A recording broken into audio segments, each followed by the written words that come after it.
Pessoal, bom dia, tudo bem? Primeiro, obrigado por voltarem aqui num sábado de manhã, frio. A gente está começando um pouquinho atrasado hoje, está com o pessoal reduzido aqui. Então, só para contextualizar, na aula passada, o pessoal do fundo está me ouvindo de boa? Tá. Na aula passada a gente estava falando sobre a história, né? De onde que veio, o que que aconteceu, explicou um pouquinho sobre o que que é a inteligência artificial, os fundamentos, como é que ela começa, como que ela funciona. E hoje a gente vai entrar um pouquinho mais a fundo na parte matemática, dos conceitos lá, dos fundamentos da inteligência artificial. Eu quero começar aqui fazendo um disclaimer, que essa é a primeira vez na minha vida que eu vou ministrar uma aula de matemática. Então, se eu cometer algum deslize, me desculpem. Eu formei em 2018, foi a última vez que eu tive literalmente contato com a parte acadêmica, né, da matemática. De lá para cá eu venho mais aplicando no mercado. Mas eu acho que aqui não tem muito segredo, porque a gente vai escrever código. Quem trouxe notebook, já deixa ele preparado. Entra lá no repositório do GitHub que a gente compartilhou, que tem o código lá da primeira e da segunda aula. A gente hoje, aqui, deixa eu abrir aqui para vocês verem. A gente hoje vai usar bastante o código que está lá, porque eu fiz ele explicativo com os cálculos matemáticos que a gente vai conversar aqui hoje nessa explicação. Então, se vocês entrarem aqui, ó, no GitHub que eu disponibilizei, aqui está o código-fonte daquela primeira aula que a gente conversou, onde tem... disfarça, é porque eu estou com o PowerPoint como modo de apresentação. Então tá. Agora apareceu, né? Agora apareceu. Então aqui, ó, a gente tem o código-fonte da primeira aula, que é aquela que eu mostrei lá do MNIST, que a gente consegue desenhar um número, a rede mostra quais são os neurônios que a gente tem programado, a rede oculta, faz a previsão, mostra as conexões. Lá, eu vou até rodar o código aqui, para vocês verem. Nesse código que a gente tinha, ele era um código com uma rede um pouco mais elaborada. Então, na prática, a gente não conseguia ver muito bem as conexões de cada neurônio, porque acabou ficando muito cheio, né, de informação. Que era esse aqui. Python. Ele está carregando aqui ainda. Mas vocês lembram, né, que eu fiz uma rede, mostrei a demonstração da rede, a gente escrevia um número, ele fazia a previsão, a probabilidade lá de qual que era aquele número que a gente estava desenhando. Aqui. Então aqui eu conseguia vir cá e escrever um número, com a minha letra da pré-escola ainda, e ele ainda fez uma previsão errada. Aqui a gente estava mostrando, e eu esqueci de trocar o tema para branco, mas a gente estava mostrando quais são os neurônios que foram ativados em cada uma das camadas e qual as conexões que eram ativadas aqui. Nessa rede que a gente fez, tudo que a gente vai falar hoje sobre álgebra linear, sobre multiplicação de matrizes, equações diferenciais, está aqui dentro implícito no código. Só que aqui tinha uma rede que tinha uma entrada de 128 neurônios, depois passava para mais 746, se eu não me engano, e saía 10. Então a gente não conseguia ver muito bem as conexões. No código que eu escrevi para a aula de hoje, eu fiz aqui uma rede muito mais simplificada. Então a gente vai conseguir ver aqui, ó, 7 neurônios funcionando, e a gente vai conseguir ver os cálculos matemáticos feitos por trás de cada neurônio. Mas antes da gente entrar efetivamente nessa parte do código, eu queria dar uma repassada sobre a parte matemática. E se alguém quiser interromper, perguntar alguma coisa, fica à vontade, tá? Então, por onde que a gente vai começar? A gente vai começar a falar sobre álgebra linear. O que basicamente a gente tem aqui? A álgebra linear é o estudo de todos os vetores, de todas as informações que tenham alguma correlação linear, né? Que você consegue fazer transformações lineares com os dados que a gente tem ali. Então, isso aqui é muito utilizado em IA. Se a gente fosse olhar lá a questão dos pesos, que eu mostrei para vocês no slide na aula passada, onde a gente tem entre cada neurônio uma conexão e essa conexão tem um número. Então, aquela fila, aquela linha de conexões que a gente tem entre uma camada e outra, aquilo ali a gente consegue trabalhar como um vetor. Só que olhando do lado da matemática, a gente tem diferentes visões do que é um vetor para diferentes áreas do conhecimento, né? Então, eu até sugiro vocês a assistirem os vídeos do Three Brown One Blue, se eu não me engano, que é o canal que tem no YouTube. Os caras são muito bons, eu não vou nem me dignificar aqui a tentar explicar como os caras explicam lá, porque as explicações deles são muito boas. Mas eles falam dessa parte de vetores lá, uma definição que eu acho bem legal. Eles falam lá que para um físico, vetor é algo que aponta a direção do espaço. Então, se a gente fosse olhar, todo mundo aqui lembra de como que é vetor, né? Que a gente viu no segundo grau. A gente tem uma setinha que ela aponta sentido e direção. Então, todo vetor tem sentido e direção. E a gente representa o vetor com um par de coordenadas, que é o x e o y, onde ele está representado. Se a gente fosse olhar para um cientista da computação, vetor nada mais é do que uma lista de informações. Todo mundo aqui que já programou alguma coisa já fez algum array. É basicamente uma lista de informações. E se eu for falar aqui de matemática, eu não vou nem entrar, porque na matemática o vetor é tão abstrato que vai longe, a gente tem muita conversa e eu não tenho conhecimento profundamente da parte da matemática abstrata para falar sobre vetor. Mas vetores é o básico que a gente vai utilizar para a inteligência artificial. Então, tudo que a gente for conversar de agora para frente tem a ver com isso. Porque a gente está falando sobre as conexões entre os neurônios. Então, se a gente tem um conjunto de informações que a gente consegue tratar ele como vetor, e a gente tem operações matemáticas que a gente consegue fazer nesses vetores para extrair parâmetros, extrair diferentes informações deles, é o que as redes neurais vão utilizar para a gente poder trabalhar. Então, basicamente, trabalhando com inteligência artificial, a gente vai ter 3 tipos de operações básicas. Soma e subtração de vetores. Então, a gente vai ter um vetor, a gente pode somar ou subtrair eles para extrair alguma coisa dali. A gente vai ter uma multiplicação de vetor por escalar. Então, a gente vai pegar um valor escalar e multiplicar o vetor. Basicamente, a gente vai aumentar ou diminuir o vetor com essa informação, né, com a multiplicação escalar. E a gente tem a multiplicação entre vetores. Quem lembra como é que faz multiplicação entre vetores? Hã?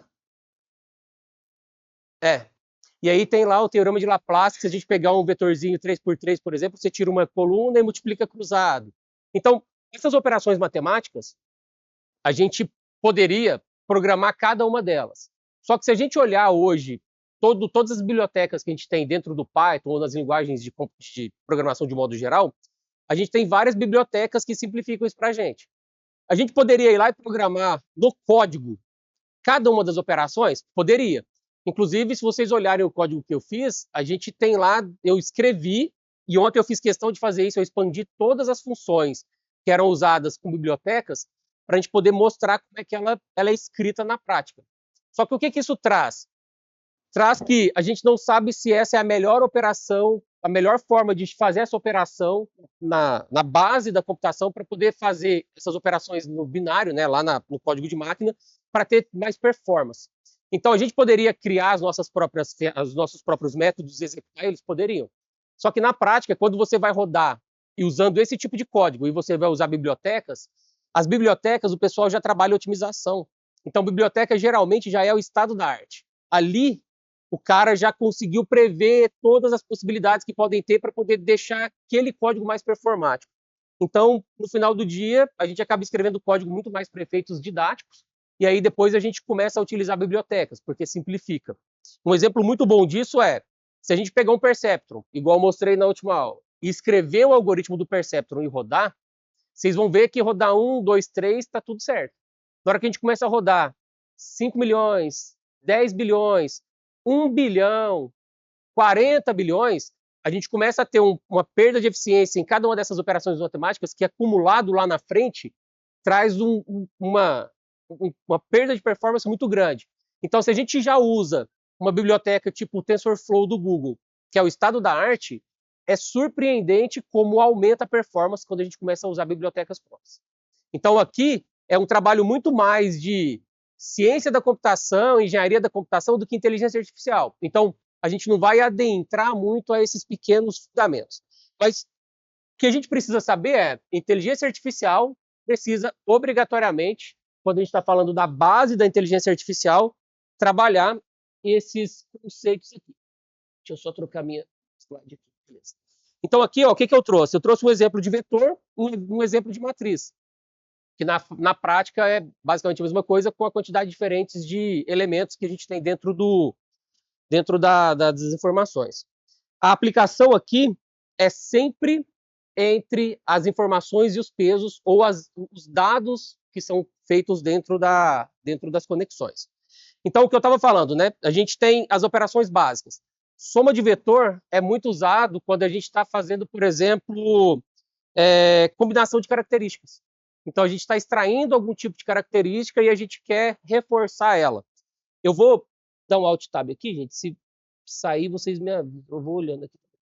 Eu trouxe aqui, por exemplo, um artigo que eu escrevi em 2019, que eu mostro um pouquinho como que uma rede extrai parâmetros de uma rede convolucional através das sinapses, que essa informação vai passando entre as conexões. Então aqui, em cada uma dessas, aqui são só 5 camadas, mas em cada uma dessas camadas a gente foi ativando determinadas características daquela imagem, foi fazendo a soma de vetores, a multiplicação, foi retirando os parâmetros para poder saber qual que ativa para o próximo, para a gente poder começar a extrair características diferentes de lá. Então, para isso aqui acontecer, a gente sempre vai passar pelas operações básicas fundamentais com os dados que foram extraídos durante o treinamento ou com os dados já treinados e a gente fazendo o feed forward, né, que é passando a informação para frente e pegando os valores que se aproximam daquele valor que está entre a conexão. Aí a gente tem aqui também as interpretações geométricas de como que vetores funcionam. E aqui um caso, um parênteses para a gente conversar. Eu falei para vocês na aula passada que eu estou usando o Manus, né, o Manus, para poder gerar esses slides. Quando eu estava utilizando a ferramenta para gerar esse slide aqui, ele conseguiu ir no YouTube, encontrar uma aula sobre vetores, tirar um print da tela do cara e montou o slide para mim, colocando o slide do cara lá. Ele foi lá no vídeo do cara e achou o frame que estava falando sobre produto escalar. Então, eu não sei o que ele usa por trás, mas isso aqui foi um treco que me surpreendeu. Eu achei...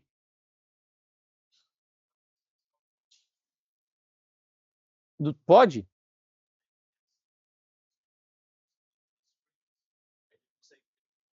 E aí ele vai lá no vídeo e tira um print daquela tela.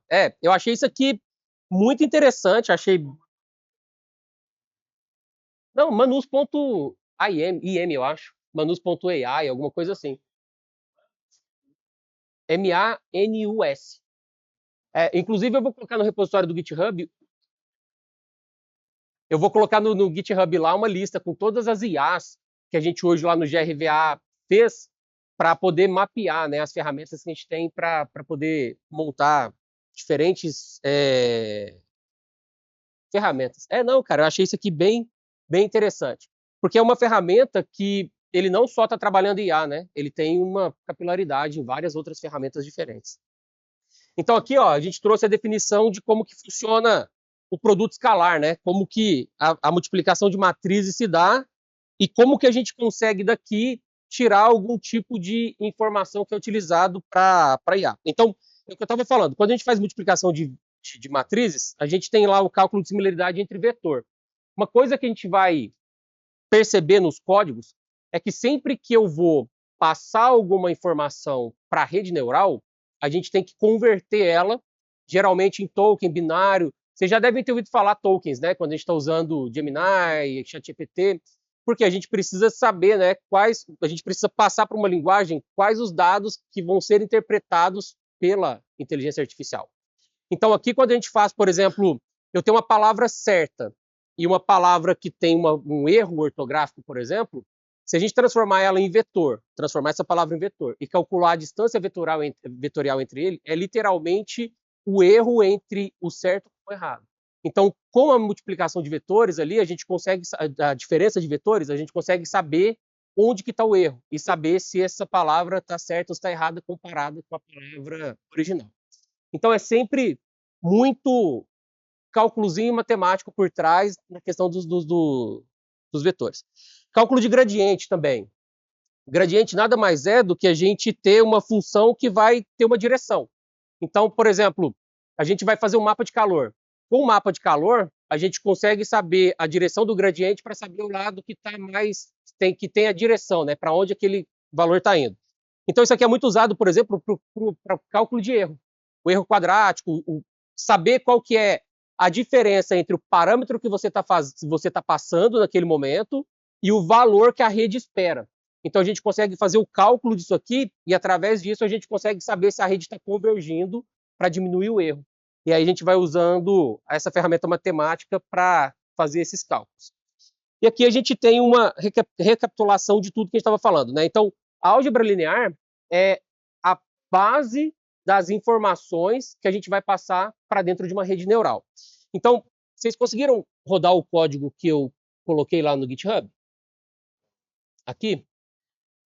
Eu queria que todo mundo conseguisse baixar esse código aqui e rodasse, porque a gente tem por trás aqui a possibilidade de debugar o código e ver o que está acontecendo. Porque quando eu estou passando aqui os parâmetros para a minha rede, aqui embaixo a gente consegue ver todos os cálculos que estão sendo feitos. Por quê? Nessa rede aqui, eu tenho os neurônios que estão sendo ativados com esses dados que eu estou passando para ele. Quando eu passo para o próximo passo, ele vai pegar as informações que estão aqui com o próximo layer e ver quais as conexões que vão ser ativadas no próximo layer. Se a gente olhar aqui embaixo, eu consigo ver, ó, a matriz de pesos e os bias que eu tenho para essas conexões. E aí, através dos bias, eu consigo ver qual conexão que foi ativada. Vocês estão vendo que dá para ver que tem uma linha mais grossa e uma linha mais fina? Isso aqui são as conexões que foram feitas. Essa rede aqui é do tipo full connected, né? Fully connected. Então, todos os neurônios se conectam com todos os neurônios. Como todos os neurônios estão conectados, quando o parâmetro passa para a próxima etapa, cada uma dessas linhas aqui, eu tenho os valores de parâmetros que foram passados para aquele neurônio. E aqui eu tenho os neurônios que foram ativados. A partir do momento que caiu aqui nesse neurônio, a gente lá no perceptron tem a informação, né, tem a função de ativação, que vai ou não ativar aquele neurônio. A partir do momento que o neurônio foi ou não ativado, ele vai passar para o próximo neurônio e a gente vai saber se o neurônio da próxima camada vai ou não ser ativada através das conexões que ele foi feito. Aqui, a gente está mostrando o feed forward. Como que a informação entra, quais são as informações, quais são os valores que eu tenho nas camadas intermediárias e quais são os neurônios que a gente está ativando. Se a gente olhar aqui, eu vou sentar só para ficar mais fácil, tá? Então, se a gente olhar, ó, eu tenho os parâmetros iniciais de entrada. Nesse caso aqui, eu estou fazendo uma matriz super simples para a gente poder conseguir visualizar. Mas pensa que isso aqui poderia ser um pixel com uma cor. E esse pixel, eu tenho 3 cores, né? Então, são 3 camadas, são 3 dimensões. Então, cada uma dessas informações aqui poderiam ser uma dimensão do meu pixel RGB. E esse valor aqui poderia ser o valor da minha cor que tem naquele pixel. Então, a gente trabalha visão computacional com os vetores em 3 dimensões, passando esses valores para a rede. E aí a rede vai começar a extrair os parâmetros a partir desses valores aqui. Isso aqui são os meus parâmetros de entrada. Cada neurônio, eu tenho aqui os pesos, né, que cada rede vai ter para poder fazer o cálculo da distância, para saber se a gente está passando a informação e se ele vai ou não ativar aquela conexão. Se a gente olhar aqui embaixo, eu tenho como que esse neurônio aqui está, como que esse cálculo está sendo feito. Por que eu quero que todo mundo tenha o código? Se a gente vier aqui no meu código, deixa eu pegar aqui. Treinamento não. Ah, tá, eu estou na aula 2. Aqui, ó. Calculo produto escalar.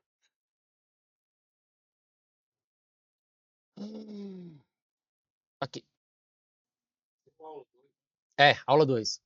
Aqui, ó, eu consigo ver quais são os vetores que estão sendo passados, ó, vetor 1 e o vetor 2, e eu consigo acompanhar o meu código rodando e fazendo a operação matemática entre os vetores. Então aqui dá para a gente ver como que uma multiplicação de vetores é feita, porque eu estou fazendo aqui um produto escalar. Olha lá, ó, é um produto escalar entre dois vetores.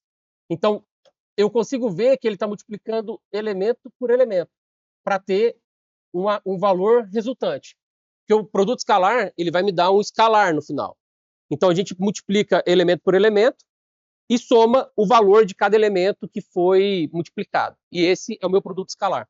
Então, como o código, eu fiz aqui a versão explícita e a gente consegue ir vendo, ó, no primeiro laço ele me deu 0,61. No segundo laço ele já me deu 221. No terceiro laço ele já me deu menos 228. Então aqui a gente consegue ver na prática o código rodando e os valores que estão sendo calculados naquele momento daquele código. Todo mundo que está com o notebook aqui conseguiu baixar o código para a gente fazer isso aqui junto? Vocês conseguiram rodar? Levanta a mão quem está conseguindo para mim, por favor.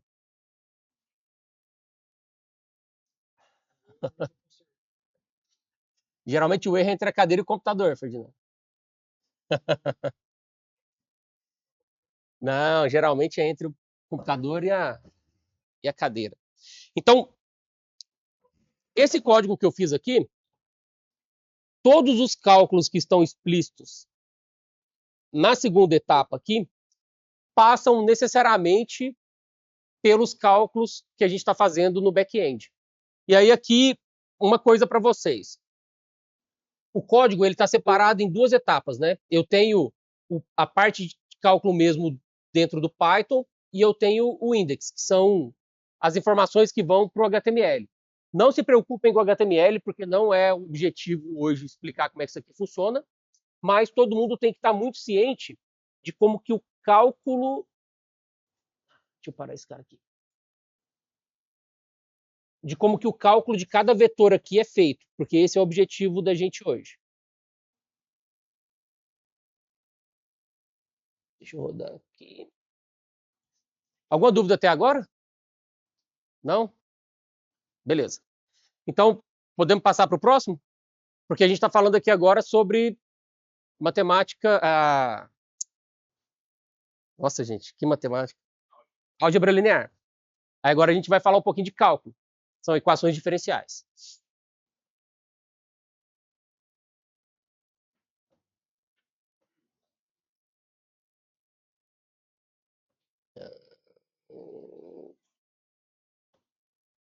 Beleza.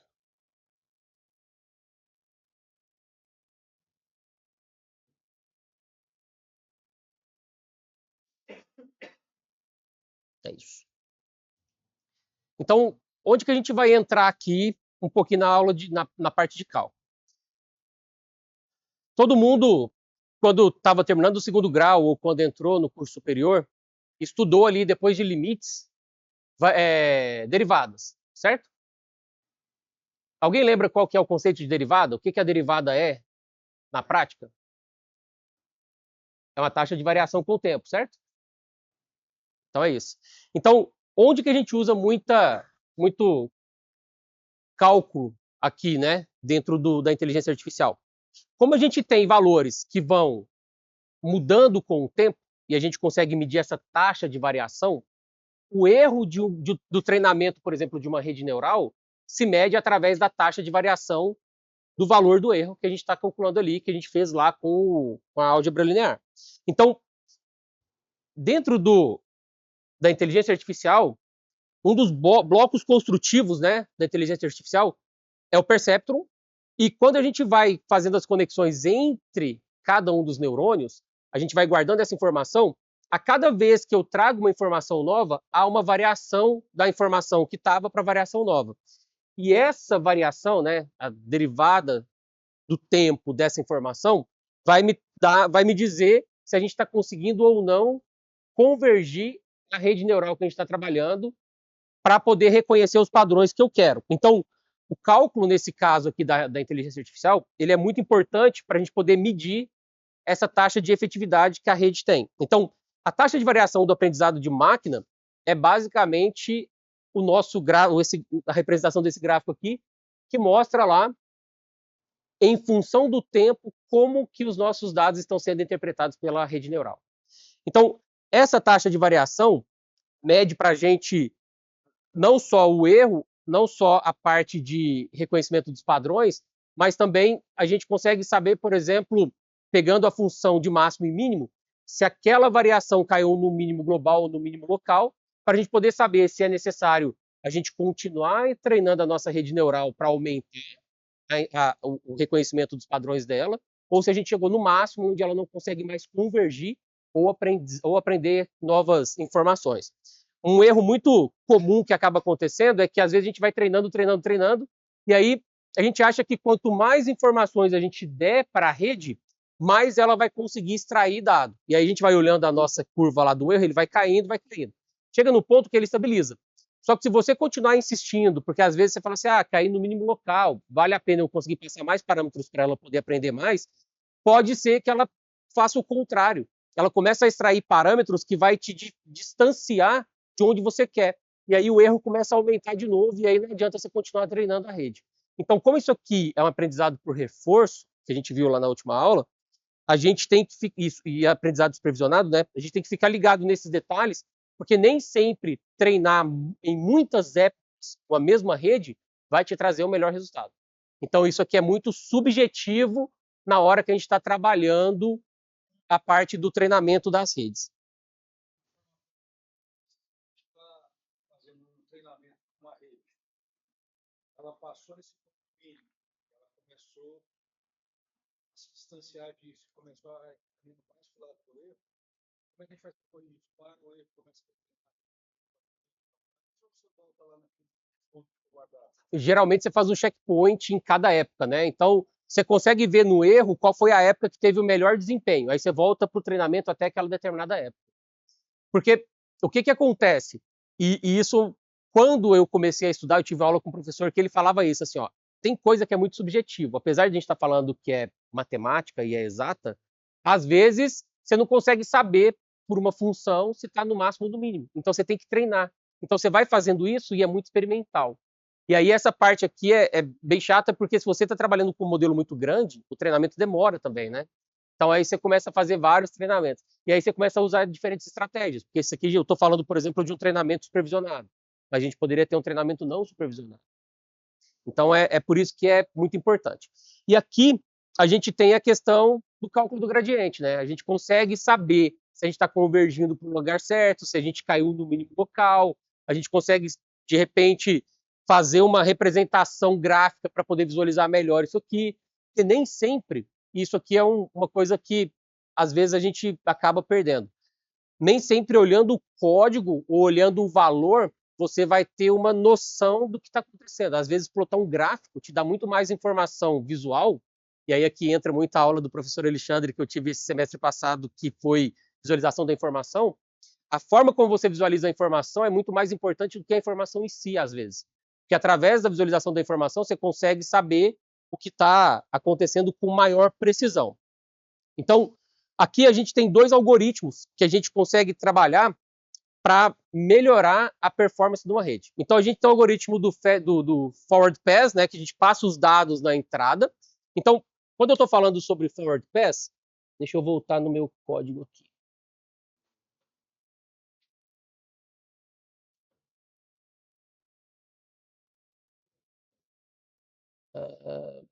Play.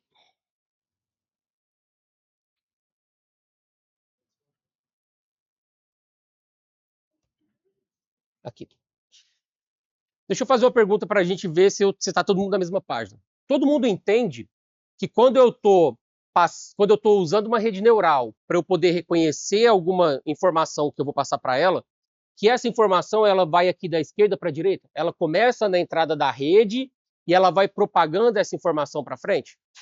Todo mundo também está na mesma página que essa informação que é propagada para frente é sempre um valor, é sempre um peso, é uma informação que está sendo passada e que quando eu passo essa informação para o próximo neurônio, eu tenho aqui um peso que essa conexão tem, e aí a diferença entre o valor de entrada e o peso que eu tenho é o valor que eu vou saber se vai ou não ativar o próximo neurônio. Todo mundo está nessa página aqui? Está todo mundo entendido? Então, quando eu falo sobre forward pass, o que significa? Eu faço uma entrada de dados aqui, essa entrada de dados, eu tenho todos os valores que eu preciso e eu passo para a minha próxima camada. Então, eu estou passando a informação para frente. Se eu já tenho um bias ali, eu já tenho um peso naquela conexão e eu estou passando um número por ele, se eu ativei o neurônio da próxima camada, mas o meu número não é exatamente o número do meu peso, se eu calcular a diferença entre eles, eu vou ter um valor, não vou? Então, essa diferença, quando eu faço o feed forward, ela fica guardada na rede e ela passa para frente e ativa. E aí, quando eu estou fazendo treinamento,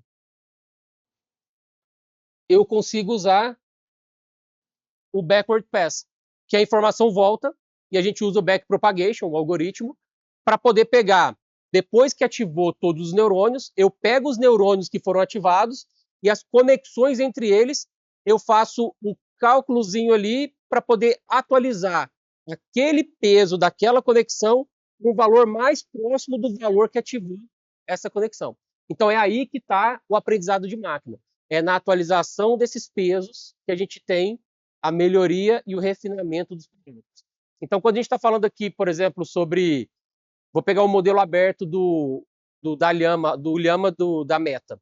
Tem 70 bilhões de parâmetros, significa que a cada vez que a informação passa, são 70 bilhões de valores diferentes que vão extrair alguma informação e vão ou não ativar os neurônios dentro daquela rede. Então, por isso que a gente usa a GPU, né, para poder fazer esse processamento assíncrono, porque se fosse fazer isso aqui assíncrono não, em paralelo. Se fosse fazer isso aqui tudo síncrono e serial, ia levar uma eternidade para a gente poder fazer todo esse cálculo. Então, a gente tem aqui o exemplo prático de como é que a gente faz a aplicação dos gradientes, né, para a gente poder saber se a precisão da rede está indo ou não para o caminho certo. E aí, voltando para o código que eu preparei,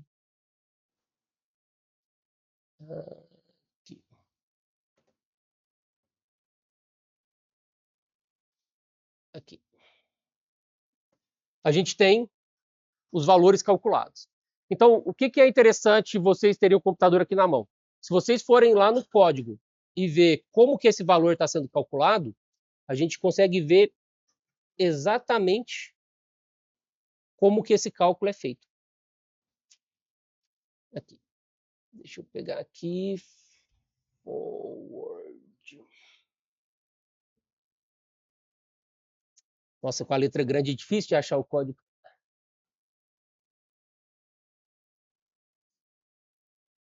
Derivada, simoidão, nossa. Diferença quadrada aqui.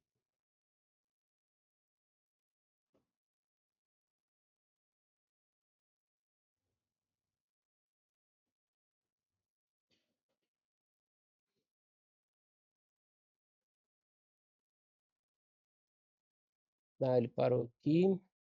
Pronto. Isso. Então aqui, ó, eu consigo fazer o cálculo do custo, né, da função, para a gente poder saber em qual valor em cada etapa, em cada época do treinamento, ou em cada parâmetro que está passando, para a gente poder fazer. O interessante vocês terem o código em rodar, gente, é para poder ver isso aqui acontecendo na prática. Todo o código aqui está expandido, e eu fiz assim, né? Sendo honesto, de novo, não fui eu, foi nesse caso o Gemini, mas eu comentei todo o código para poder ficar mais fácil a explicação do que cada método faz. Por quê? No final das contas, esse cálculo aqui é sempre feito em cada interação, em cada neurônio. E aí a gente vai, ao longo do tempo, trabalhando essas informações. E aqui o cálculo dos gradientes. Então, voltando.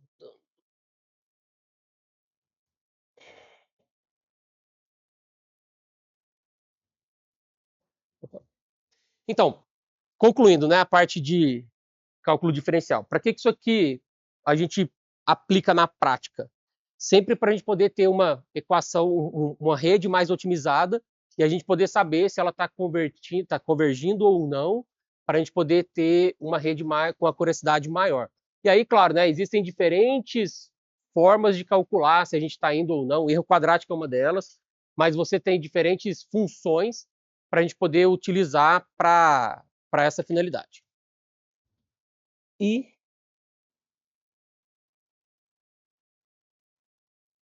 nossa terceira etapa do curso.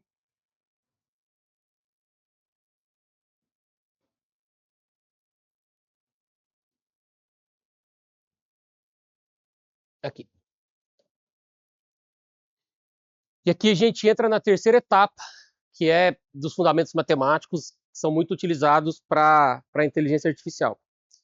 Quando a gente está falando sobre informações que são passadas para a próxima camada, a gente sempre tem um fator aqui de probabilidade estatística do valor mais provável que a gente pode ter no cálculo dessas informações. Então,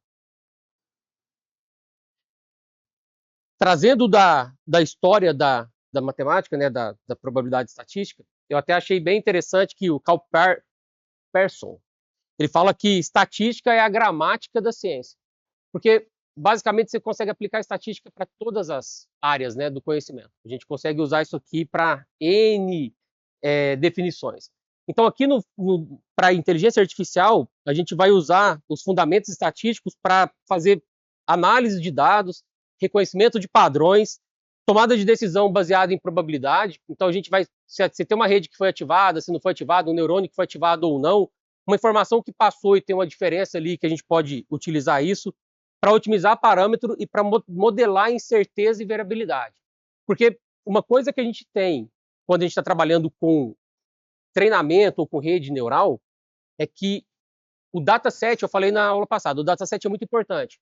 Só que a informação que o dataset tem não é bonitinha. A gente não tem lá sempre uma matriz linda. A gente pegar uma imagem, por exemplo, se eu fosse pegar, eu vou dar um exemplo prático, ó. Se eu estou pegando esse slide aqui e eu preciso converter essa imagem dessa palavra numa palavra, você concorda que aqui a palavra está bem bonitinha? Eu tenho as linhas bem definidas, eu tenho um contraste muito alto. E quando a gente pega uma imagem do mundo real, que eu tenho uma palavra que tem uma sombra em cima dela, o contraste não fica tão legal. Às vezes eu tenho um galho de uma árvore em cima de uma placa, então eu tenho que usar ferramentas diferentes para a gente poder tentar encontrar o erro dentro daquele negócio para calcular o mais provável. Então, na prática, uma rede neural, ela faz uma previsão do que é mais provável dado aquele conjunto de dados que a gente deu input dentro da rede neural. Então, é sempre um cálculo do mais provável. Então, aplicando para redes neurais aqui, é o que eu estava falando. Todos os pesos de sinapses aqui são valores numéricos que são ajustados. Esse ajuste a gente faz com base em qual o valor mais provável em dado essas duas entradas para a gente poder ter o valor final de saída. Então a gente também tem as funções de ativação, e aí são diferentes funções de ativação dentro dos neurônios para a gente poder ativar ou não aquele neurônio. E a gente tem as funções de custo, né? Que eu estava falando do erro do treinamento, o erro da informação que foi passada no feed forward e os gradientes. Então a gente tem ali o método de otimização estatística para a gente poder melhorar e deixar o gradiente mais simples, digamos assim, para poder ser tratado, trabalhado. Então, quando a gente está falando aqui sobre perceptron, que é o modelo matemático, vocês lembram, né? Que a gente estava falando disso aqui. A gente pode usar a parte da probabilidade estatística no forward propagation, que é o que eu estava falando, em como que a informação é passada entre cada uma das camadas. Então, como a gente está passando isso entre cada uma das camadas, a gente vai fazendo esse cálculo. E aqui a gente consegue pegar esse carinha aqui, ó. Aqui. Aqui. Deixa eu rodar.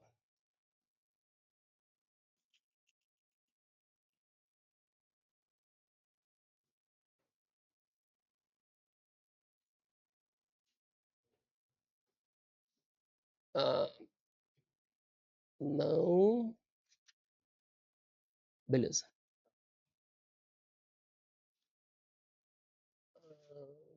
Extrai o valor de entrada do formulário. Bias, extrai o bias. Taxa de não. Ford Pass. Cálculo da camada de saída aqui. Estava no lugar errado.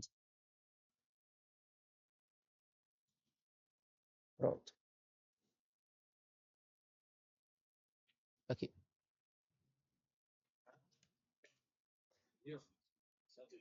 Rodou? É. Você consegue fazer isso aqui, ó, que eu estou fazendo. Me auxilia aí, me ajuda, porque a minha letra está grande, eu tenho que encontrar a função de ativação. Eu acho que é essa aqui.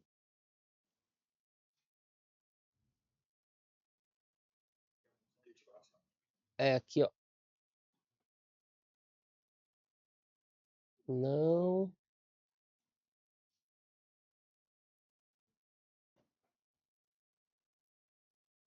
Aqui.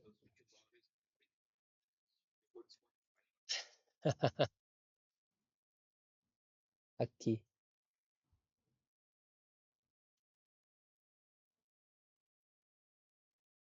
Não, aqui é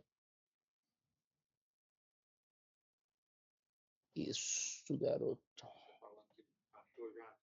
Achei. Não, aqui é produto escalar, né? Esse aqui não. Ah, depois a gente. Não, depois a gente volta aqui no código.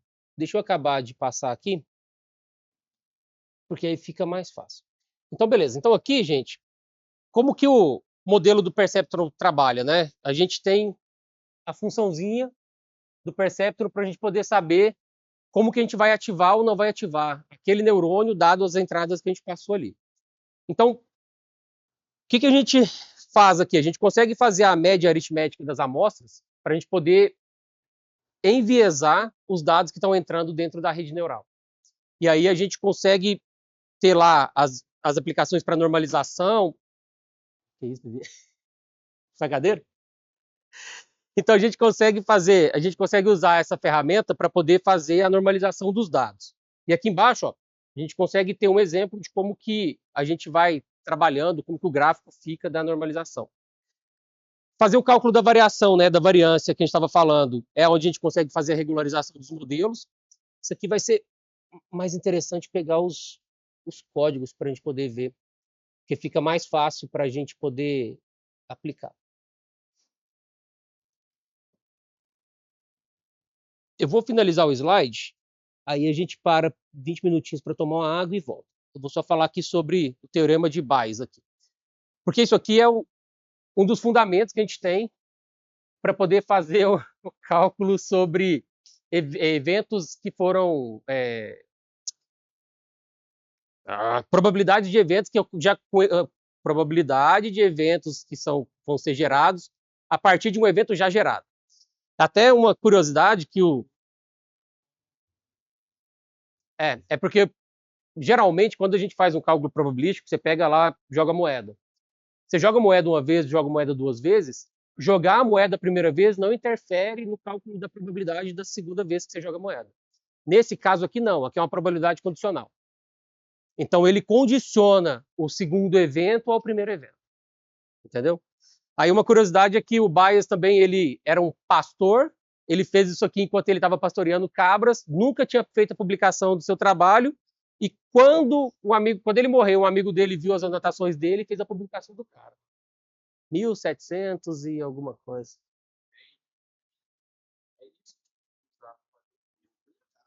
Não. Também, porque o evento... Exatamente. Então, o evento anterior, ele é condicionado... O evento que está rodando agora, ele é condicionado ao evento anterior. Em alguns casos, sim. Então, é o cálculo da probabilidade do evento que está acontecendo exatamente, que vai causar a atualização do peso. Mais ou menos isso. Então, ó, basicamente, quando a gente está falando sobre probabilidade estatística, a média variância, a distribuição normal e o teorema de Bayes são os três principais fundamentos que são usados para para fazer o cálculo e as atualizações dos dados. Pessoal, o que eu vou pedir para vocês? Vamos fazer um intervalo de 15 minutinhos. Vou desligar o ar, tomar uma água, que a minha avó semana passada quase me matou. A gente volta. Qual que é a segunda parte que eu quero fazer com vocês aqui? Eu quero destrinchar o código para a gente poder ver os cálculos sendo feitos na prática. Então é importante que a gente pegue esse tempo aqui agora também para fazer os códigos rodarem nas máquinas, para todo mundo poder acompanhar a execução do código que a gente está fazendo. Pode ser? Então é isso. Dentro do PyCharm aqui, aperta Ctrl Alt S, ele vai abrir as configurações. Aí você vai vir aqui do lado aqui, ó, Project Interpreter. Esse interpretador aqui é o interpretador que está dentro do ambiente virtual que foi criado. Se você criou um ambiente virtual, é só dar um add aqui. Se estiver usando WSL, senão vai ser o Windows. Vai aparecer para você o Windows. Você vai acrescentar um novo interpretador, vai falar que já existe. Nos 3 pontinhos aqui, você vai colocar a pasta do interpretador do Python que está na sua máquina, do binário, dentro da pasta do Venv. Então, se a gente vier, no meu caso aqui, ó, eu estou aqui em curso IA, Venv, bin, eu tenho aqui o Python. Aqui, ó, Python. É só colocar esse interpretador aí, Bibi. Isso aqui é para quem fez. Se não tiver o ambiente virtual, você pode colocar o interpretador da máquina mesmo. Aí você pega o Python normal, não precisa ter ambiente virtual. Aí depois que colocou colocou esse cara lá, você abre o terminal.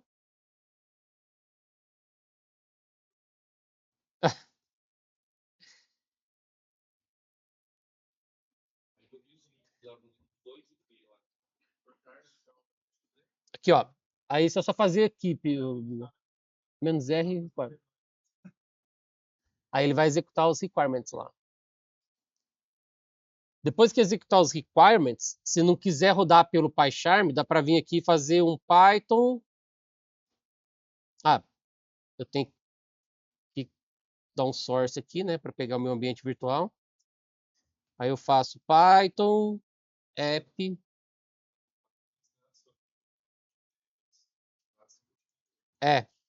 Aula 2 app. Não vai porque eu já estou rodando, mas aí ele executa.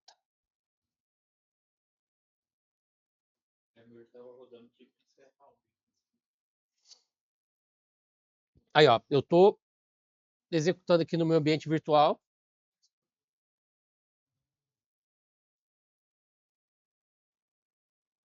O TensorFlow você pode ignorar porque ele foi da aula 1, então não precisa para cá não. O que importa aqui é conseguir rodar o código que está aqui agora.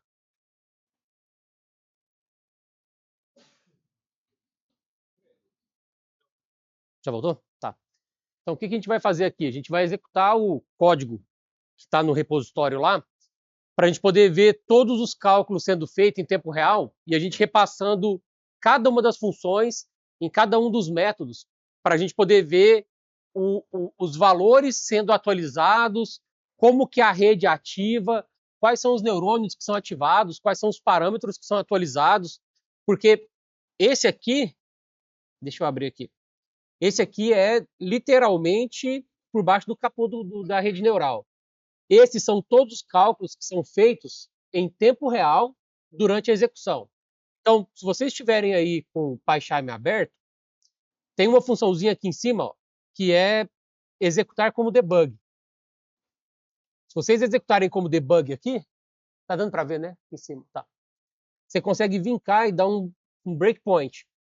O que o breakpoint vai fazer?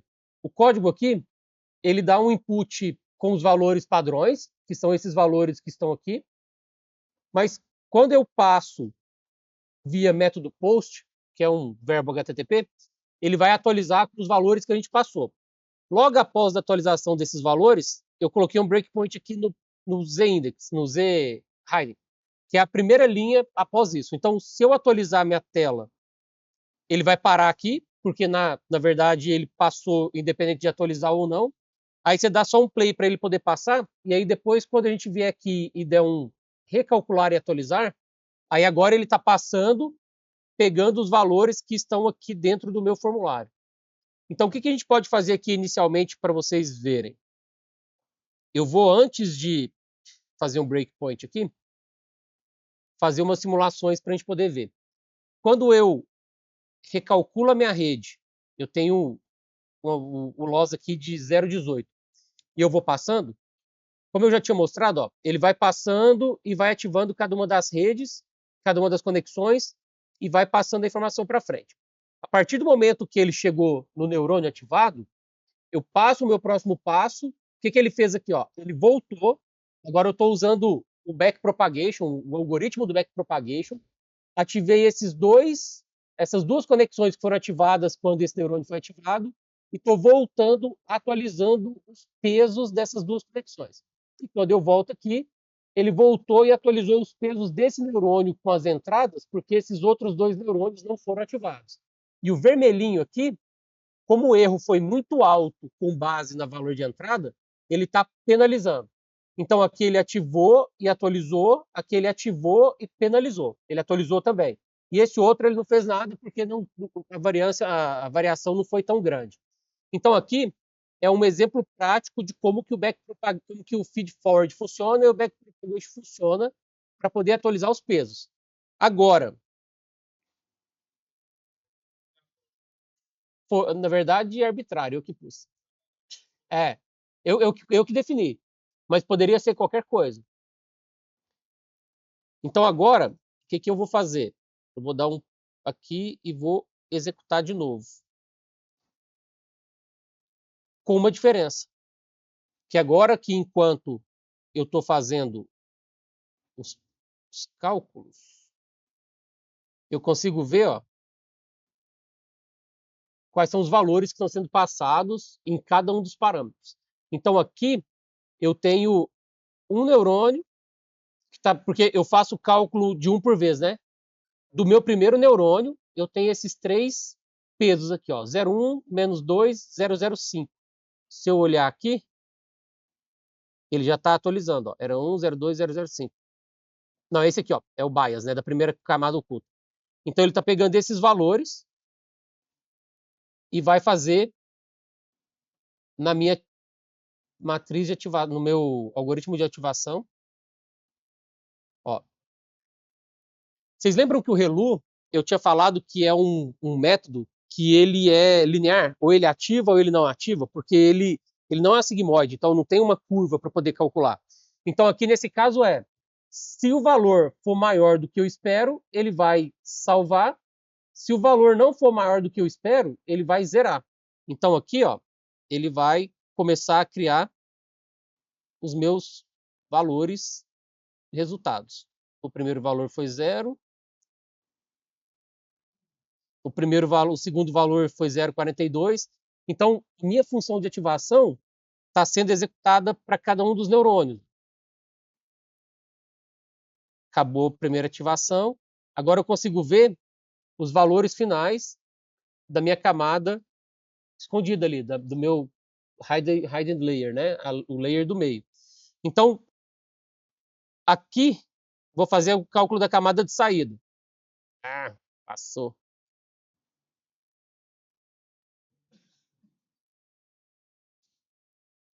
Não era para ter passado.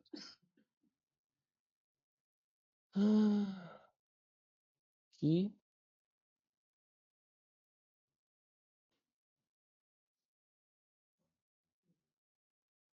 Deixa eu rodar de novo.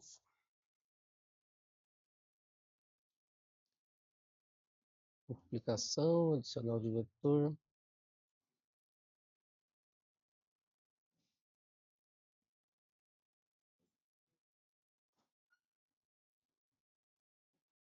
Vou fazer step step aqui para a gente poder ver os valores sendo atualizados. E que o que ele está fazendo? A gente está pegando todas as matrizes lá, os pesos e os inputs, e a gente está fazendo aqui uma multiplicação e está adicionando os vetores para fazer o cálculo junto com o bias. Então, fazendo a execução do código, beleza, estou fazendo multiplicação de vetor. Aqui, product dot, ele vai entrar aqui também. Então, beleza. 01, 04, 005. 01, 04, menos 5. É isso. Então, está fazendo o cálculo do primeiro vetor, que é o primeiro neurônio aqui. Ele vai passar a execução para calcular o escalar. E aqui, vocês entenderam por que, que o primeiro neurônio ele calcula um escalar? Alguém conseguiu perceber o que está acontecendo? Como? Qual a conexão, né? É isso. Então, é isso aqui que a gente tem que entender. A matemática por trás é exatamente essa. Para eu poder pegar o parâmetro do neurônio, vocês lembram que é um número? É um escalar?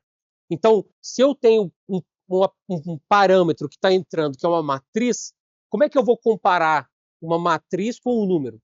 Então, eu tenho que fazer o produto escalar para pegar um número para poder fazer a comparação. Então, se a gente prestar atenção aqui, foi exatamente isso.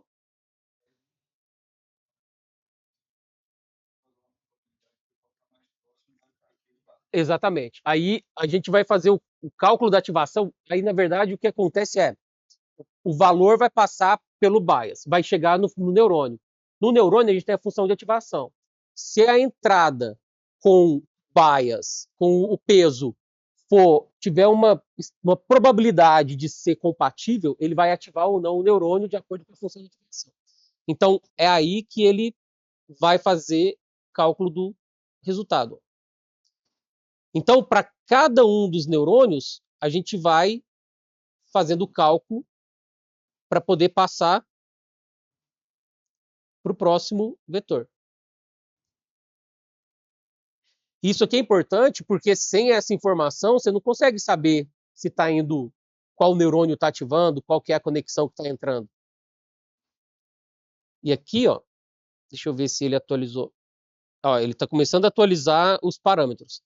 Então, olhando esse carinha, a gente consegue ir passando por todos os cálculos. O que, que é interessante aqui? Eu vou tirar o debug e vou fazer um negócio diferente. Menos 9.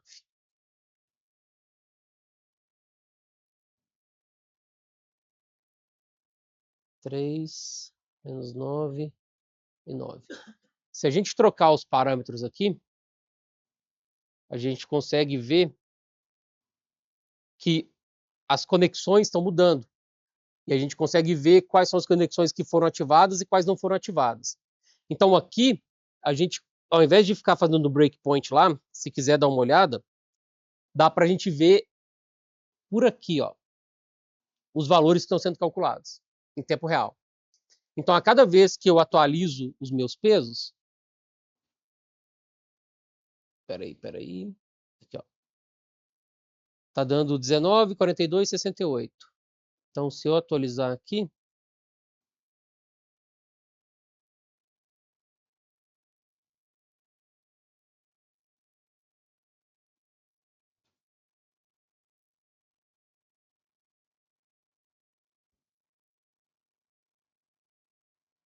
Aqui.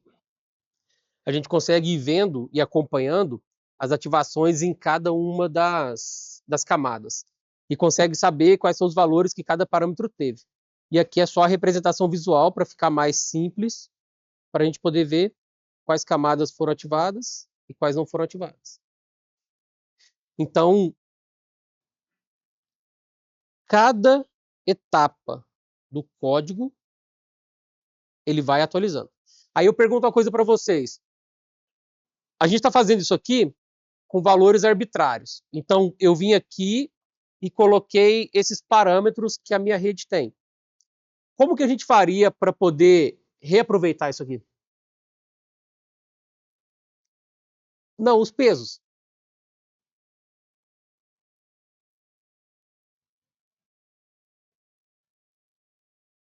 Não, eu falo assim, a gente fez o backpropagation, a gente tem todos os dados que estão aqui dentro da rede. A gente passou os dados, fez o backpropagation e atualizou. Então, para a próxima utilização, essa informação está ali. E se eu desligar o computador e quisesse reaproveitar? Hã? Não, cara. Salvar esses dados é o que a gente chama de modelo. Basicamente, os parâmetros de cada conexão salvo é o modelo que a gente usa para executar posteriormente. Então, quando a gente fala assim, vou baixar o modelo do Llama, nada mais é do que um bando de parâmetros que eles usaram, que eles pegaram depois de fazer todo o treinamento do Llama dentro da arquitetura de rede que eles criaram e salvaram aquele arquivo, aquele binário. Então, o binário é o conjunto de propriedades extraídas do treinamento.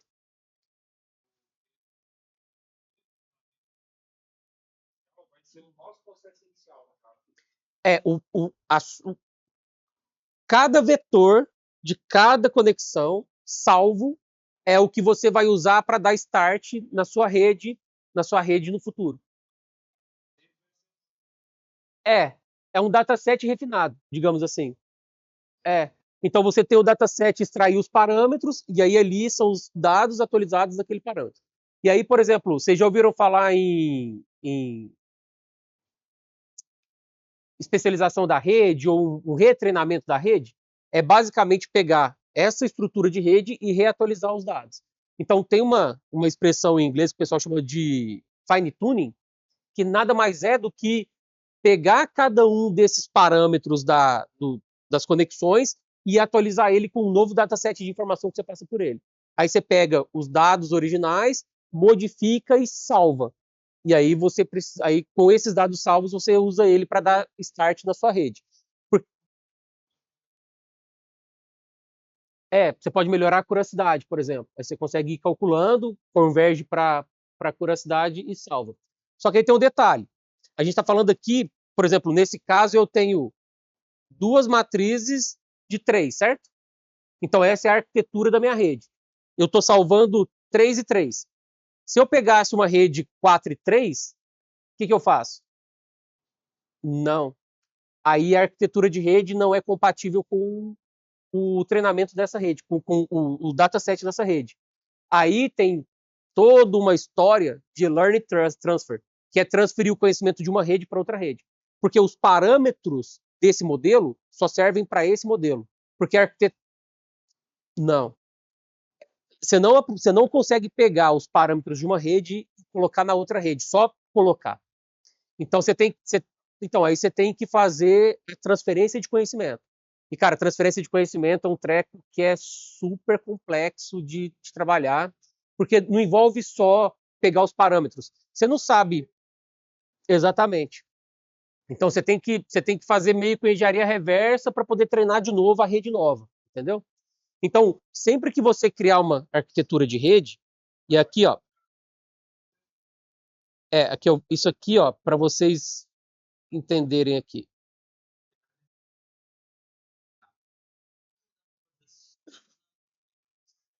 Se for fazer um fine tuning, você não precisa dos dados de treinamento de novo. O fine tuning é você aprimorar os parâmetros das conexões. Então, com fine tuning, não. Agora, se você for retreinar a rede, aí você vai precisar de todo o dataset.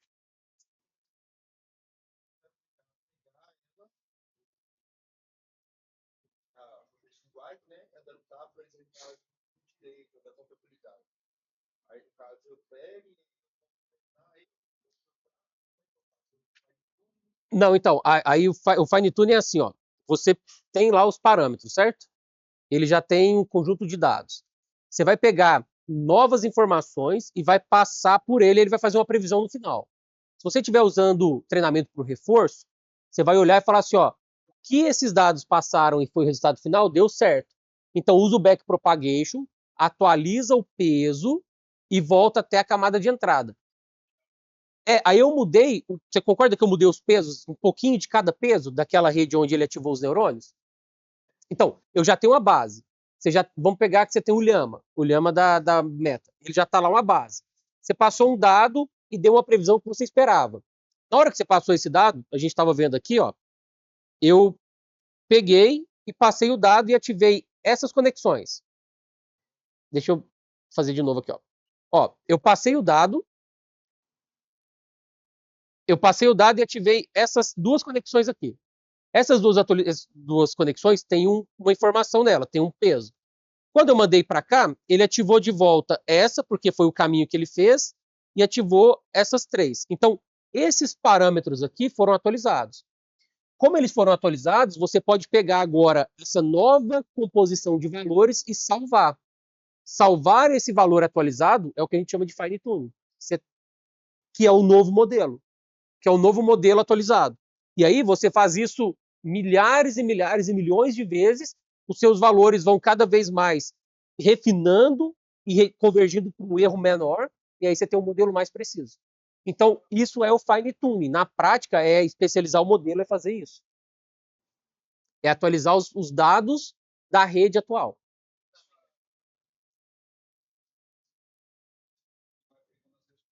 Da análise que fez e o que saiu de perda, por exemplo, daquela avaliação. Ele pega aqueles parâmetros, volta para dentro do modelo e atualiza um pouquinho os dados lá.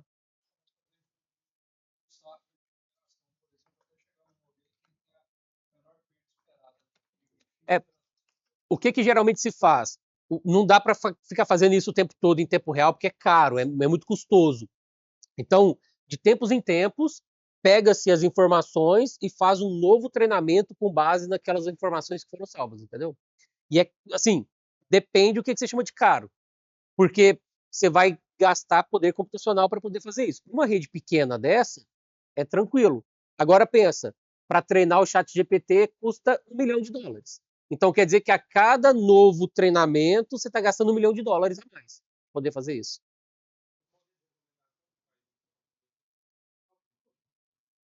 Então, não é atualizar o tempo todo. Os caras atualizam isso de tempos em tempos.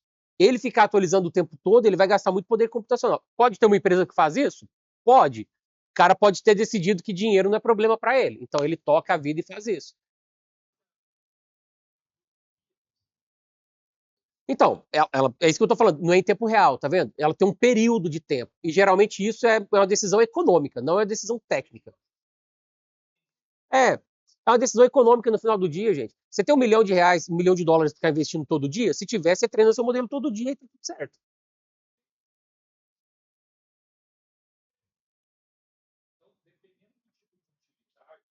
igual, por exemplo, a falou dependendo da utilidade, às vezes é mais vantagem você fazer um agente do IA do que trazer um modelo de IA e adaptar ela. Não. Às vezes é mais vantagem você fazer um RAG do que fazer um fine tuning. O agente de IA não é um fine tuning. O agente de IA pensa que o agente de IA é uma API dinâmica. Ele vai conectar em várias IAs diferentes. Só que a resposta da IA vai ser sempre a mesma. Agora, quando você faz um RAG, que você está enviesando a IA para te dar uma resposta do jeito que você quer, não, aí você vai aumentar a precisão sim, mas você vai trazer uma resposta padronizada. Você consegue melhorar como ele te retorna. Por exemplo, você quer fazer uma requisição via API no ChatGPT, ele vai te responder em texto. Só que se você fizer uma RAG falando, olha, eu quero que você me responda não em. Eu vou fazer uma RAGzinha para vocês verem. Aqui, ó. Cite as principais cidades do Brasil. Então, quando você faz uma requisição lá, ele te traz em linguagem natural, em texto. Como que você pode forçar ele para te entregar um negócio que você quer? Não, então, agora cite as principais cidades e retorne os dados em JSON estruturado. Isso aqui é mais ou menos uma RAG. Ó. Então, eu estou forçando ele a me entregar de uma forma que eu consiga entender. Então, eu estou falando para ele, ó, eu quero que seja assim. Só que você viu que ele ainda me entregou aqui um pedacinho de texto em cima? Geralmente, numa RAG, você vai falar assim, não me entregue texto, eu quero só o JSON e você é especialista nisso.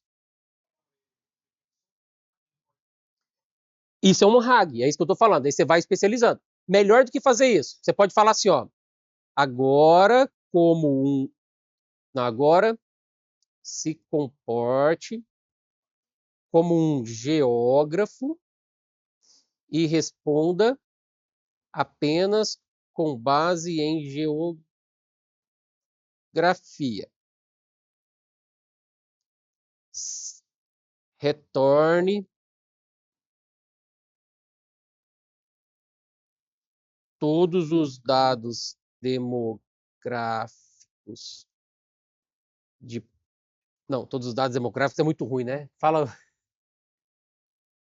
Retorne os dados demográficos de riqueza por região no Brasil.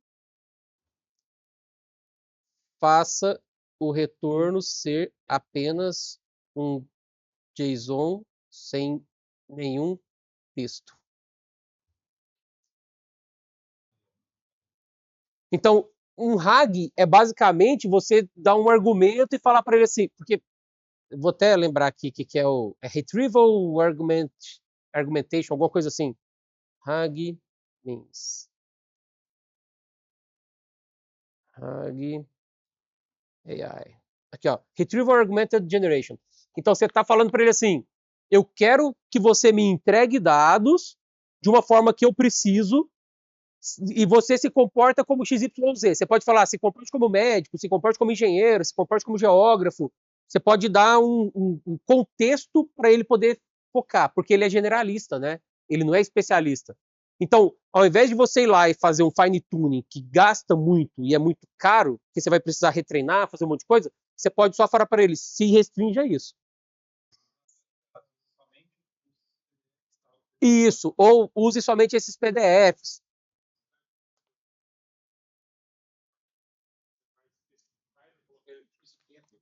Na verdade, você não está usando poder computacional a mais nenhum, porque isso aqui é uma requisição normal a ele. Então, mas acaba sendo só uma requisição normal. Se você quisesse fazer um fine tuning no Llama, você tem que pegar toda uma base de dados, todo um dataset, organizar ele e passar por dentro do Llama para poder atualizar os pesos deles. Desse jeito aqui, eu só estou falando para o Llama, se comporte como tal coisa e me dê retorno sobre isso. Exatamente. É um prompt engineering. Só que isso aqui é o primeiro passo antes de você fazer o fine tuning. Porque você não precisa ir lá e atualizar os pesos da rede necessariamente para qualquer coisa. Você tem que fazer isso no caso de ser muito especialista. Por exemplo, o chat. Vocês já fizeram o teste no chat GPT? Ó, eu brinco que o chat GPT é meio burrinho. Por isso que eu tô falando, cara, que eu não tô muito fã do chat GPT mais. Quantos R's tem a palavra strawberry? Não, em inglês não, quero em português. A palavra cachorro. Ah, ele acertou. Agora seu. Quantos R's tem strawberry? Ele faz. É. Então, o que é o negócio, cara? Esse caso aqui é um problema fundamental da rede. Então, você poderia fazer um fine tuning para ensinar gramática para ele poder aprender, para ele ter um conhecimento melhor de gramática. Então, por exemplo, os modelos são treinados em inglês. Para fazer perguntas em português, às vezes ele não consegue fazer concordância de gênero. É.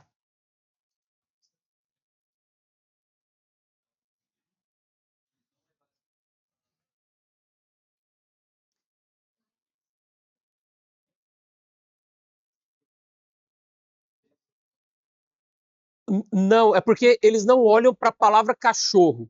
eles pegaram um dataset gigante de informações de palavras, entregaram para ele e deixou a rede extrair os dados. Então, ele não aprendeu por conta própria para que contar as letras e achar quantos R's tem, a palavra cachorro tem 2 R's, por exemplo. Por si só, mas ele pegou informação do. Ó, fulano me falou que é assim, mano. E ele falou assim, não, eu sei que é assim. Não, ele não faz isso, cara. Aqui ele só. É porque eu estou considerando só a requisição, não estou considerando que ele vai na internet buscar informações em tempo real. Porque isso aqui é algoritmo para melhorar a resposta. Inclusive o thinking é ele perguntar para ele mesmo para saber se ele está falando bobagem.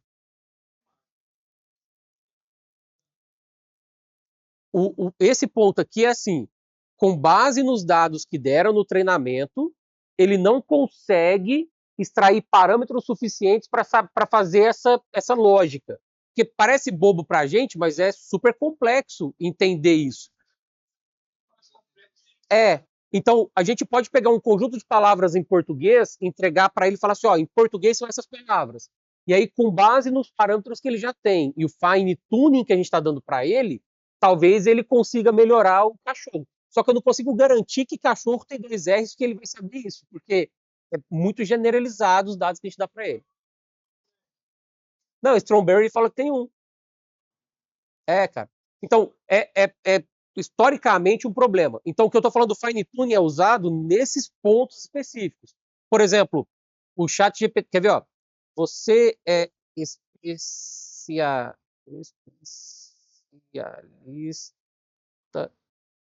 em português do Brasil?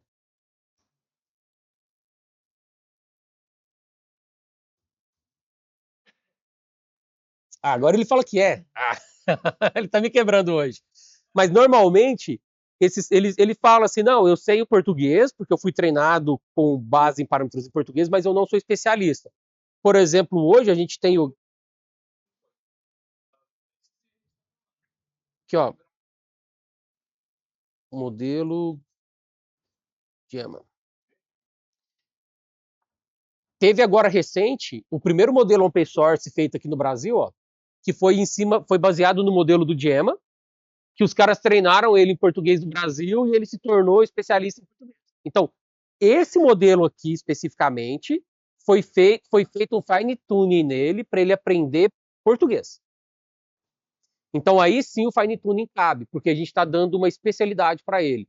O ChatGPT acabou de mentir para a gente falando que ele é especialista em português, sendo que ele não é. Ele não foi treinado só em português, ele foi treinado em tudo. Então isso não é um fine tuning, entendeu? É aí que eu quero chegar. O fine tuning é uma ferramenta muito específica. E aí, por exemplo, eu tenho o Gemma 3. Eu fiz aqui o fine tuning e transformei ele em português, e treinei ele em português brasileiro. Se eu quisesse levar isso para o Llama, como é que eu faço? Eu não levo, porque é uma rede diferente, é uma estrutura de dados diferente. Aí você teria que ir lá e treinar o dataset no Llama, exatamente. O Learning Transfer aqui é um problema para fazer a transferência de dados entre uma rede e outra.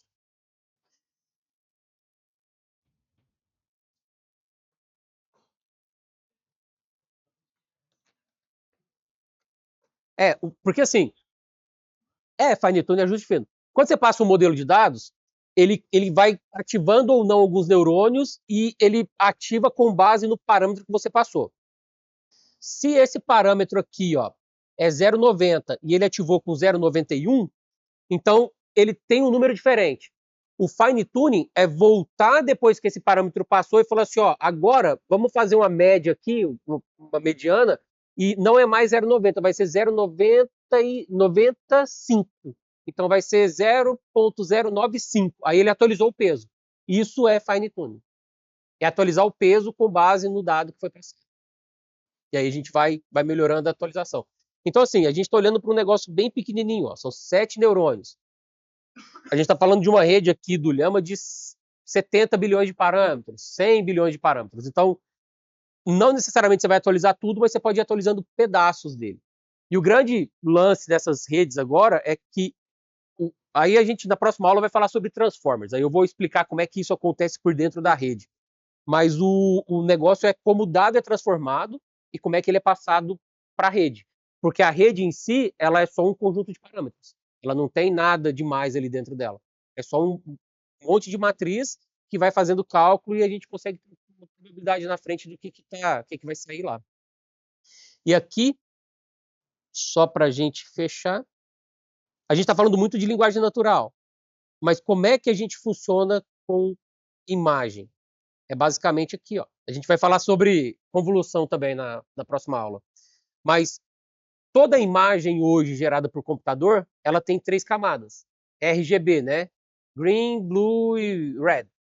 Então, a gente tira o pixel de cada uma dessas camadas e é esse pixel que a gente vai...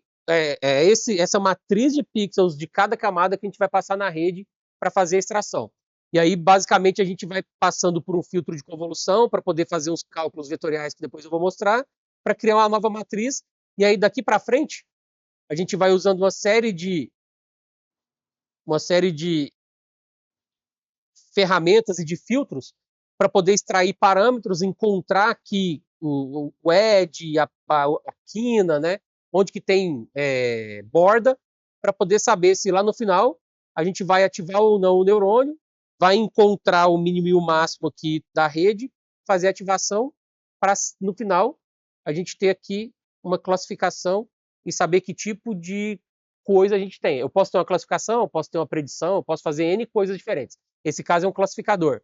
Então aqui, dada uma imagem, eu calculando cada um dos pixelzinhos ali que eu mostrei, eu vim aqui e falei, ó, eu tenho uma confiança de 99,99% de que isso aqui é uma CNH. Claro que nunca vai ser 100%, se você começou a converger para 100%, alguma coisa está errada, que nunca é 100%, mas é assim que funciona. E aí, como eu estou usando aqui imagem, o meu produto escalar aqui vai ser o meu peso que eu vou jogar para dentro da rede. Então, no final das contas, a rede que eu estou usando aqui acaba tendo o mesmo conjunto de parâmetros. É só a informação que entra que a gente usa ferramentas diferentes para dar entrada no modelo.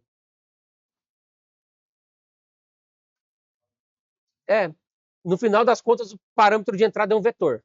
Então, aí o parâmetro de saída vai acabar sendo um vetor, depois você converte e desconverte esse cara. E aí usa conversor, aí dá para fazer várias coisas diferentes. Mais alguma dúvida, pessoal?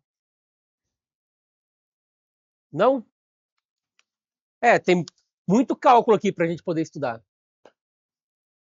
Bom, então, gente, é isso por hoje. Obrigado, a aula foi um pouquinho mais rápida, porque é o que eu falei, né? Matemática é um pouquinho mais chatinho mesmo de mexer. O que eu aconselho vocês a fazerem? Dá uma olhada no código. O código está bem explicado, tem comentário lá em cada um deles. Só para vocês saberem, no nosso próximo encontro, GitHub, o que a gente vai falar? Aqui, ó. A gente vai falar sobre diferentes tipos de rede, algoritmos e machine learning.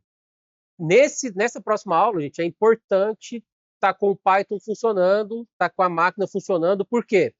Nesses casos aqui, a gente vai fazer código funcionando, porque aqui tem uma parte mais didática para poder apresentar com slide, mas aqui a gente precisa ter o código rodando nas máquinas para vocês poderem executar e ver exatamente como é que as coisas vão funcionar. Por quê?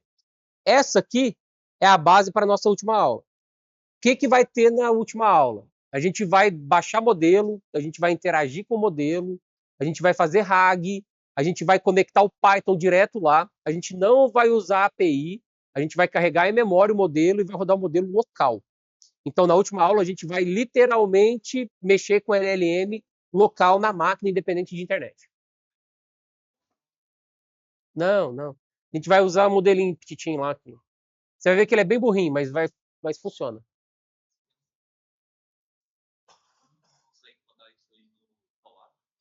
Então, então, esses caras aqui, eu até fiz o Colab para eles. Qual que é o problema do Colab? Lá no Colab, você não consegue ter representação visual. Então, isso aqui, por exemplo, ó, eu não conseguiria ter a representação de quais neurônios estão ativados, quais são as conexões que estão ativando. Lá é só o código e o resultado do código. seria basicamente eu debugando. Então, por isso que eu não pus o Colab.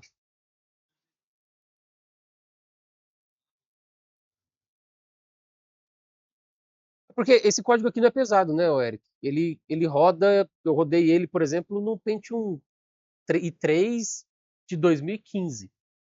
Então, se quiser, eu posso colocar no Colab, não tem problema nenhum. Deixa eu ver aqui como é que funcionou, gente. Todo mundo conseguiu instalar? Levanta a mão, quem conseguiu instalar. Quem conseguiu rodar o código. Quem não rodou o código. Quem não trouxe notebook. Não, porque tem gente que não trouxe notebook, então... Quem tentou e não conseguiu? Você não conseguiu? Então, mas foram... Deixa eu ver aqui, ó, quem não conseguiu. 4 pessoas? Tá. Vamos fazer o seguinte? São poucas pessoas que não conseguiram. Se quiser, senta aqui agora e a gente faz rodar. Porque o que é o ponto aqui, Eric? Eu acho que o Colab não me dá representação visual. Quando eu estava estudando isso aqui, eu queria que alguém tivesse me mostrado isso aqui. Igual esse cara aqui, ó. Quantas vezes, quando eu estava estudando sozinho, eu queria ver alguma coisa rodando e eu não conseguia, cara. Era dificílimo. Aqui, ó. Eu até tinha feito isso aqui, ó, Eric, lá no Colab, ó. Não, então, eu entendi. Mas, por exemplo, o Colab usa Jupyter, né? Aqui, ó, Eric, ó. Esse cara aqui, eu venho aqui, escrevo um número e mando ele prever. Se eu tivesse feito lá no Colab, ele só me dá o número 8. Eu não consigo fazer a representação dos neurônios. Por isso que eu estou usando Python com Flask, cara. Então fica mais fácil de visualizar. Então é isso, gente. Muito obrigado. Bom final de semana para vocês. Quem não rodou o código, senta aqui do meu lado que a gente já faz rodar e fica pronto para a próxima aula.